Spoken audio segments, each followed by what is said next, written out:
Hi hello എല്ലാവർക്കും big boss റിവ്യൂയിലേക്ക് സ്വാഗതം. അനുമോൾ ശരിയായിരുന്നു എന്ന് ചിന്തിക്കുന്നവരോടാണ് എനിക്ക് ഈ വീഡിയോ പറയാനുള്ളത്. ഈ വീഡിയോ ഞാൻ ചെയ്യുന്നത് ഇന്നത്തെ ലൈവ് എപ്പിസോഡ് ആദില എവിക്റ്റ് ആയതിനു ശേഷം ചെയ്ത വീഡിയോ വെച്ചിട്ടാണ് ഞാൻ ഈ വീഡിയോ ചെയ്യുന്നത്. ആദില വിശ്വാസവഞ്ചന കാണിച്ചു അനുമോളോട്, അത് സത്യം. പക്ഷേ കുറ്റബോധം തോന്നിയിട്ടാണ് അക്ബറിനോട് ഉള്ള കാര്യം തുറന്നു പറയുന്നത്. അപ്പോഴും നിങ്ങൾ മനസ്സിലാക്കേണ്ടത് എന്താണ് എന്ന് വെച്ചിട്ടുണ്ടെങ്കിൽ അനുമോൾ ഈ കാര്യം പറഞ്ഞു എന്നത് തന്നെയാണ്. ഇനി നമുക്ക് എന്തുകൊണ്ട് അക്ബറിനോട് ഈ കാര്യങ്ങൾ തുറന്നു പറഞ്ഞു എന്നതിനെക്കുറിച്ച് ചർച്ച ചെയ്യാം. ആദിലിൻ്റെ കൂടെ ഇരിക്കുന്നത് ശൈത്യ, ബിൻസി, ബിന്നി, ശാരിക, അങ്ങനെ കുറേ പേരാണ്. ഇവർ പുറത്തനുഭവിച്ച, അതായത് അനുമോളുടെ PR കാരണം പുറത്തനുഭവിച്ച കാര്യങ്ങൾ ഇവർ ഹൗസിൽ നിന്ന് പറയുന്നുണ്ട്. അപ്പോൾ ആദില പേടിച്ചു, ഇനി ഇതാണോ എൻ്റെയും ഗതി എന്നുള്ള രീതിയിൽ. അതുകൊണ്ടാണ് അക്ബറിനോട് ഈ കാര്യം തുറന്നു പറയാൻ കൂട്ടാക്കിയത്. ഇനി നമുക്ക് ഇന്ന് ഈ ഇഷ്യൂ റിലേറ്റഡ് ആയിട്ടുള്ള കാര്യങ്ങളെക്കുറിച്ച് ചർച്ച ചെയ്യാം. ജിഷിൻ ഇന്നലെ ഈ അക്ബർ കരഞ്ഞ കാര്യങ്ങളൊക്കെ അറിയുന്നുണ്ട്. എന്നിട്ട് നേരെ ഇന്ന് ഡയറക്റ്റ് ആയിട്ട് അനുമോളോട് സംസാരിക്കുന്നുണ്ട്. ഇന്നലെ ജിഷിൻ ഷാനവാസിനോട് പറഞ്ഞു, ഷാനവാസ് അനുമോളോടായിട്ടാണ് സംസാരിച്ചത്. പക്ഷേ ഇന്ന് നേരിട്ട് ജിഷിൻ അനുമോളോട് സംസാരിക്കുന്നുണ്ട്. അപ്പോൾ അനുമോളോട് പറയുന്നുണ്ട് അക്ബർ കരഞ്ഞ കാര്യം കൂടെ. അതും കൂടെ കേട്ടപ്പോൾ അനുമോൾ പാനിക്കായി. അനുമോൾ അവിടെ കരയാനുള്ള കാരണം ഇത് ജനങ്ങൾ ഓൾറെഡി കണ്ടു കാണുമല്ലോ എന്നുള്ള പാനിക്കിലാണ്.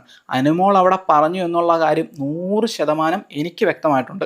നിങ്ങൾക്ക് വ്യക്തമായോ ഇല്ലയോ എന്ന് അനുമോളുടെ ദ ലാസ്റ്റ് ഡാൻസ് ആയ ഡ്രാമയിലൂടെ ചിലപ്പോൾ അത് ഒഴുകിപ്പോയേക്കാം. പക്ഷെ എനിക്ക് വ്യക്തമാണ് അനുമോൾ അത് പറഞ്ഞിട്ടുണ്ട്. പക്ഷേ ജിഷിൻ പറയുന്ന കാര്യത്തിൽ കുറച്ച് മാറ്റങ്ങളുണ്ട്. ഇന്നലെ പറഞ്ഞത് PR-ൻ്റെ നമ്പറാണ് കൊടുത്തത് എന്നാണ്. പക്ഷേ ഇന്നലെ ആദിൽ ഇറങ്ങിപ്പോകുന്നതിന് മുന്നേ അക്ബറിൻ്റെ ചെവിയിൽ പറഞ്ഞിട്ടുണ്ടായിരുന്നു ചേച്ചിയുടെ നമ്പറാണ് കൊടുത്തത് എന്ന്. അതാണ് അനുമോൾ അവിടെ പറയുന്നത്. ഞാൻ തലയിൽ തൊട്ട് സത്യമിടാം, ഇത് PR-ൻ്റെ നമ്പറല്ല, എൻ്റെ നമ്പറാണ് കൊടുത്തത് എന്നാണ് അനുമോൾ അവിടെ പറയുന്നത്.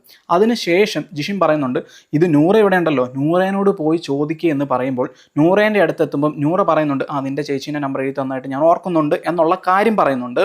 അപ്പോഴും അത് അവിടെ ഉണ്ടോ എന്ന് ചോദിക്കുമ്പം നൂറ പറയുന്നത് അത് കളഞ്ഞു പോയില്ലേ എന്ന് ഓൾറെഡി ആദില പറയുന്നില്ലേ, പിന്നെ ഇതിൻ്റെ അകത്ത് എനിക്കൊരു റോളും ഇല്ല എന്നാണ് നൂറ പറയുന്നത്. പക്ഷെ അത് കൂടാതെ വേറെ ഒരു കാര്യം കൂടെ അവിടെ സംഭവിക്കുന്നുണ്ട്. നിങ്ങൾ ഡ്രസ്സിങ് റൂമിൽ നിന്ന് എന്തോ കൈമാറിയില്ലായിരുന്നോ, എന്നിട്ട് ആദില പോക്കറ്റിൽ വെച്ച കാര്യമില്ല, അതാണോ എന്ന് ചോദിക്കുമ്പോൾ അതൊക്കെ മായ്ച്ചു കള എന്ന് അനുമോൾ പറയുന്നുണ്ട്.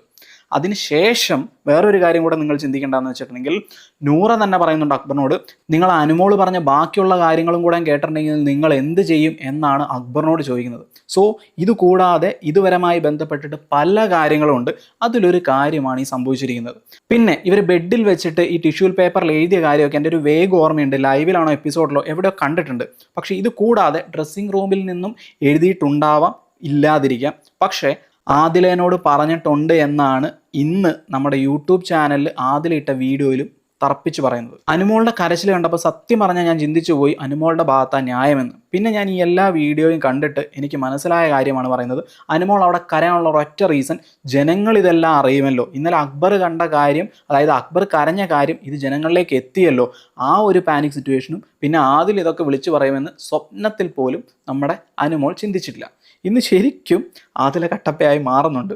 ഒരു വിശ്വാസവഞ്ചനയാണ് കാണിച്ചത്. എന്നിരുന്നാലും അത് നല്ലതിന് വേണ്ടിയിട്ടാണ്.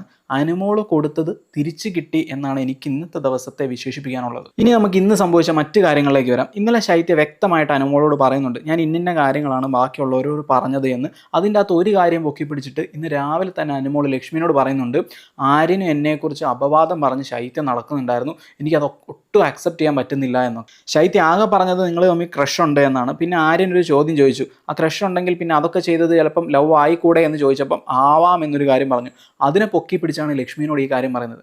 ഈ അനുമോളെ വെളുപ്പിക്കാൻ പല കാര്യങ്ങൾ മറ്റുള്ളവരെ കുറിച്ച് പറയുന്നുണ്ട്, ഈവൻ ശൈത്യനെ കുറിച്ചും. അപ്പം ശൈത്യ വെളുപ്പിക്കാൻ വേണ്ടിയിട്ട് അനുമോളെ കുറിച്ച് പല കാര്യം പറഞ്ഞിട്ടുണ്ടെങ്കിൽ അത് മാത്രം ഇങ്ങനെ കട്ടപ്പയായി മാറുന്നത്, അതാണ് എനിക്ക് മനസ്സിലാവാത്തത്. ഇതിൻ്റെ ഇടയിൽ പ്രവീണായിട്ട് അനുമോൾ ഇന്ന് സംസാരിക്കുന്നുണ്ട്. അതിൻ്റെ ഇടയ്ക്കും പറയുന്നത് പരാധീനതകളെക്കുറിച്ചാണ്. ചോരുന്ന ഓലപ്പുര, ഗ്രാമം, എന്തൊക്കെയാണോ വെച്ച് നീട്ടുന്നത്. അതും കൂടാതെ അനുമോളുടെ ജ്യോതിഷ്യം പറഞ്ഞത് ഇനിയുള്ള നല്ല സമയമാണ് എന്നാണ്. എനിക്കും തോന്നുന്നുണ്ട് അനുമോൾക്ക് നല്ല സമയമായിരിക്കുമെന്ന്. കാര്യം BB ഹൗസിൽ വെച്ച് പറഞ്ഞ പല കാര്യങ്ങൾക്ക് ക്ലാരിറ്റി കൊടുക്കേണ്ടതായിട്ട് വരും. പിന്നെ അനുമോളുടെ PR പലരെയും പല പരദൂഷണങ്ങൾ പറഞ്ഞതും അവരെ കരയിപ്പിച്ചതും സൈബർ ബുള്ളിങ് ചെയ്തതുമായിട്ടുള്ള കാര്യങ്ങൾക്ക് അനുമോൾ തന്നെ ഉത്തരം കൊടുക്കേണ്ടി വരും. സോ ഇതൊക്കെ ഏറ്റെടുക്കാനുള്ള നല്ല കാലമാണ് അനുമോൾക്ക് വരുന്നത്. എങ്ങനെ ഫേസ് ചെയ്യുമെന്ന് ഇന്നത്തെ കരച്ചിൽ കണ്ടിട്ട് എനിക്ക് മനസ്സിലാവുന്നില്ല. നമുക്ക് കണ്ട് തന്നെ അറിയാം. പിന്നെ ഇന്ന് ടോപ്പ് 6-ലുള്ളവർക്ക് ഈ മിററിൽ നോക്കി സംസാരിക്കുന്ന ഒരു പരിപാടി ഉണ്ടായിരുന്നു. ഇന്ന് സംസാരിച്ചത് അനീഷും അക്ബറാണ്. അനീഷ് സംസാരിക്കുന്നത് ഏച്ച് വെട്ടി സംസാരിക്കുന്നത് പോലെ ഉണ്ടായിരുന്നു. അനീഷ് ഒരു സ്ട്രാറ്റജി പിടിച്ച് വന്നിട്ട് ഗെയിം കളിച്ചൊരു പുള്ളിയാണ്. അതിന് പുള്ളീനെ അഭിനന്ദിച്ചേ മതിയാവൂ. പക്ഷെ എന്നിരുന്നാലും ഒരു റിയൽ ആയിട്ടുള്ള ക്യാരക്ടറല്ല അനീഷ് പുറത്തെടുത്തതെന്ന് നിസ്സംശയം എനിക്ക് പറയാൻ പറ്റും. പക്ഷേ അക്ബർ അങ്ങനെയല്ല. അക്ബർ വളരെ ജെന്യുവൻ ആയിട്ടാണ് കളിച്ചത്. അത് അക്ബർ ഇന്ന് പറയുന്നതിൽ കാണാനും ഉണ്ടായിരുന്നു. എനിക്ക് അക്ബർ പറഞ്ഞത് വാലിഡ് ആയിട്ട് തോന്നി, നല്ല അടിപൊളിയായിട്ട് പറഞ്ഞതായിട്ട് തോന്നി.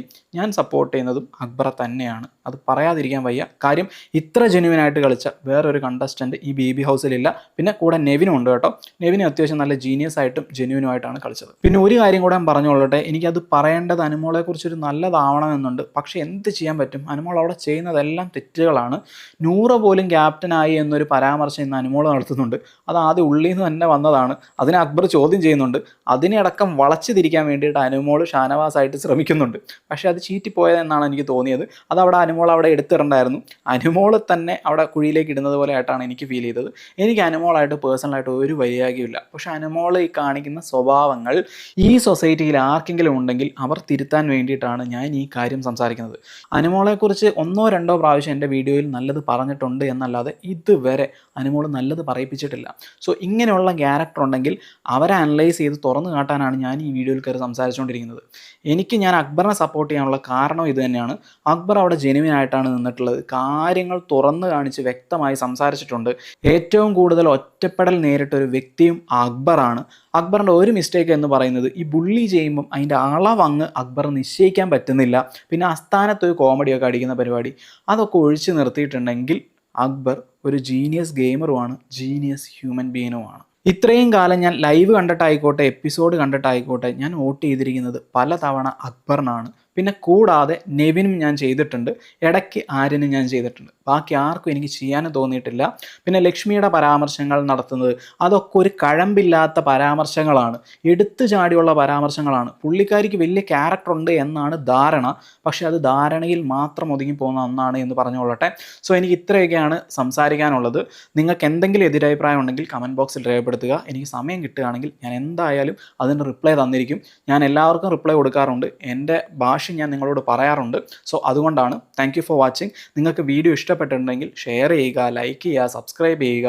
ഇനിയുള്ള നിങ്ങളുടെ ചിന്തകളെ ഉണർത്തുന്ന അല്ലെങ്കിൽ നമ്മുടെ സബ്സ്ക്രൈബേഴ്സിനെ ഉണർത്തുന്നതായ നല്ല നല്ല വീഡിയോസ് എനിക്കിടാൻ താല്പര്യമുണ്ട്. ഒരു കാര്യം കൂടെ കൂട്ടിച്ചേർത്ത് കൊള്ളട്ടെ, ഇന്ന് അക്ബറിൻ്റെ പാട്ട് ഒരു രക്ഷയില്ലായിരുന്നു. എനിക്ക് അക്ബറിൻ്റെ മറ്റേ തും ഹി ഹോ ആ പാട്ട് കേട്ടപ്പം എന്നാ സൗണ്ട്, എന്നാ അടിപൊളിയായിരുന്നു എന്ന് എനിക്ക് തോന്നിപ്പോയിട്ടുണ്ടായിരുന്നു. അപ്പം അതും കൂടെ പറയാനാണ് ഞാൻ ഈ ഒരു കാര്യം എന്ന് പറഞ്ഞത്. അപ്പം ബൈ ബൈ.